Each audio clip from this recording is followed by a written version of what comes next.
Hello, this is Donna Shea, social emotional learning coach in Massachusetts, back with another video in a series that I'm doing for kids about the foundations of friendship and tips on making and keeping friends. One of the important things that kids are learning when I'm doing social groups with them is emotional regulation. And if you're a kid watching this, that's just a big way of saying, how do you manage feelings? So emotional regulation is managing strong feelings in ways that are acceptable to those around you. So sometimes when we have strong feelings, we're doing things that get us in trouble or that are not kind or might hurt other people. And so this video, I'm going to be giving you some tips on emotional regulation, managing those strong feelings so that your friendships aren't hard to keep. So for many kids, friendships are easy to start, but that emotional regulation or that difficulty managing those strong emotions can make your friendships hard to keep going. So you might be a kid who feels feelings in a really strong way and has emotional explosions when you're angry or frustrated or sad or even happy. You might even have like these huge happy explosions that put people around you into confusion or not understanding kind of why your emotion is so big. You might have heard people talk to you about overreacting to a situation. So if you've heard that word said to you, that means that your emotions are probably too big or not managed well, and you're overreacting to certain things that are going on. So during the course of this little chat, I'm going to be giving you some tips for learning how to match your feelings or reactions to the size of the problem in the situation and how to manage those strong feelings when they do happen to you. So let's think about what size of a problem is. So I have a 1 to 5 scale that I like to use to talk about what size problems are and how big our reactions should be. So mostly the problem with managing feelings comes from not matching that reaction to the size of what's really going on. So you can think of it from 1 to 5. So 1 is no problem. You got this. You can handle it. No big deal, right? 2 is a small problem. And when you have a 2 problem, what you need to do is create a coping thought. And I'm going to tell you how to do that in a minute. The third one, problem size 3, is a medium problem where you can ask for help. It's okay to ask for help when you're starting to feel frustrated, you're starting to feel angry, and before having a 5 reaction, you can simply just ask somebody to help you out. 4 is a large problem, and that's where sometimes an adult needs to solve that problem or it needs acceptance because there is no really good way to solve the problem. And 5 is an emergency, and that's where you want to have a big reaction and get some help right now because something is causing an emergency. So here's some common problems that kids have, and let's think about what size the reaction to that problem might be. So first problem is someone took the last treat that you wanted out of the cabinet in the kitchen, right? Now, if you had that's more of like a 2. If you have a 5 and you're chasing your brother down the hall and hitting him and screaming because he took it, that's an unacceptable reaction. Someone taking the last treatment count is a rounded 2. That requires a coping thought. And what does a coping thought look like or sound like? It could be, oh, well, I really wanted that last treat. We don't have any of those, so I'll ask mom to put it on the grocery list for the next time she goes. That's a coping thought. Another coping thought might be, I really, really wanted that last cookie out of the bag. We don't have any of that kind, but we do have another kind of cookie, so I'll have that instead. So that's what a coping thought sounds like. You forgot something at home that you needed. So what size is that? It's kind of like a 2 or a 3. You might need to develop a coping thought. Like for me as a grown-up, sometimes I forget my phone at home, and I will have to go, oh, well, I forgot my phone, and I wouldn't be able to call anybody if I needed to, but that's okay. I could borrow somebody else's phone if I had an emergency. That is a 2. A 3 might be, say you forgot your book that you needed for a class when you're in school, or you have a music lesson and you left your instrument at home. That's where you could ask for help. And that might sound like asking if you can go to the office to call your parent to see if they would bring it for you. Or maybe it might be asking the music teacher if he has a classroom one that you could borrow for your lesson. That's how you would cope with something like that. How about you spilled your drink? Again, it could be like a 2 or a 3 where you spilled it and you cope with it and you get the paper towels out and you clean it up. Or maybe it was a really big mess, like you spilled a whole bunch of sticky stuff all over the floor. That might be asking your parent for help to clean it up, but it was just an accident, right? So we don't have to have a 5. So you see, most kids' problems are twos and threes. You can cope or ask. You didn't get your turn. That's another big problem that kids have sometimes. Again, a 2 or a 3. You can cope with it and say, well, maybe that person didn't realize I wanted a turn and I'll just ask for one.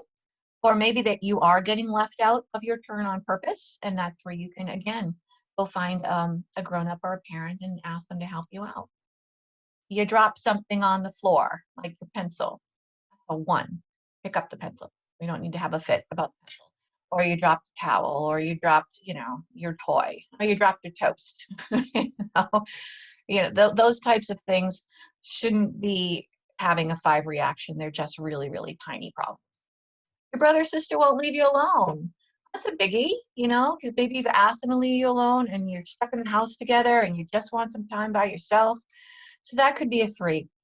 That's where if you've requested that they leave you alone and they're just bugging you constantly, I would go ask your parent or your guardian or who's ever taking care of you for help. How about you notice a fire on the stove? Okay, that's a 5. You are allowed to scream and call for help and, get somebody to help you with that problem immediately. Other things that are a 5 would be if somebody fell down and maybe broke an arm or really got hurt or fell off their bike. Or maybe, you see something, going, somebody breaking into somebody's house, those types of things. So really big problems are the only thing that should get that 5 reaction. How about your vacation got canceled or a special trip got canceled? And that's happening to all of us right now, to everyone. Lots of vacations, lots of trips. Even, those of us kids who enjoy going to school, that's gotten kind of canceled. So that is a 4. It's not an emergency, but it's really a big problem. But it's one of those problems that require acceptance because there's no good or easy way to solve it. And it's one of those things is how we say it's one of those things that just happen. And acceptance is the tool that you need there to be able just to manage the fact that it's just not going to happen. Acceptance. Okay. How do you explain to people how you're feeling in an acceptable way without yelling, without screaming, without, having an explosion? Well, the easiest way to do that is to use an I statement. An I statement is used to explain how you feel in a calmer way so that you don't have reactions that scare other people or create uncomfortable thoughts in other people who are interacting with you. So this is how it goes, right? It goes like this. You say, I feel whatever the feeling is that you're having, when, because, and I want, or I need, or I wish. So you can substitute words there in the last part. So an example would be, I feel really angry when you keep coming into my room because I told you I really wanted some alone time right now, and I need you to leave me alone for a little while so I can just play by myself. That would be how you handle a brother, sister bothering you. Or I feel frustrated, Mom, when you don't listen to me because I'm trying to tell you something and I really wish you would listen, is another way of saying an I statement. They take some practice, and it's really good to practice when you're not feeling upset or angry, because then you can kind of get how it works and how it feels when you're not already upset. So the other thing you can think about doing too around managing your emotions in acceptable ways is something I call social matching. So how can you tell what size your emotion should be in a situation? Well, one way of doing that is to do something about kind of being self-aware and knowing that for yourself, it's hard to calm down when you're having strong feelings. So you can ask yourself if your body and voice are too much for the situation, or maybe they are just right. You've wanted to kind of look at yourself with a turn a mirror on yourself and kind of see what you think. Or if that's not working, you can observe other people around you and match the size of your emotions to theirs. So maybe you're in a movie and things are sad, there's something sad happening in the movie and you can kind of hear everybody sniffling and crying quietly. So that means that you want to sniffle and cry quietly too. You don't want to have this big dramatic crying thing in the middle of the movie theater. That would be too much and it would cause other people to think uncomfortable thoughts about you. And if that doesn't work, if you're having trouble doing it yourself, then you can work out a signal with a parent or guardian or someone you trust to let you know that your emotions are too high for the situation. And that could be like they could pull on your ear, or maybe they could just do a little quiet timeout for you or something like that. So work out a signal where they don't have to tell you, but you know what they mean. So when I'm doing classes for kids about emotional regulation and managing their feelings, feelings are not the problem. I want you to know that everybody has them. It's everybody has mad, everybody has sad, everybody has happy. It's what you do when you have feelings that might be causing the problem. So managing strong feelings might be causing problems for you if other kids are scared because they aren't sure when you're going to show one of those big reactions. So you're a little, the big word is inconsistent in managing your emotions. So sometimes that might make the other kids not want to play because they're not quite sure what you're going to do. Or you might be in a place where your feelings are so strong that you have the urge to hurt other people or yourself or damage things when you're upset or angry. So if you're in that spot, then that's problematic because you're going to get yourself in trouble. And I'm sure that you, after something like that happens, you feel really bad. And I don't want you to feel like that. I want you to have the ability to manage those feelings and not feel bad about having anger or frustration or whatever it is you're having. So if managing feelings frequently causes problems for you, it's okay to ask for help. That could be your mom, your dad, grandparent, aunt, someone you trust, school counselor. There are all kinds of helper people in the world that do this kind of work to help people manage their feelings.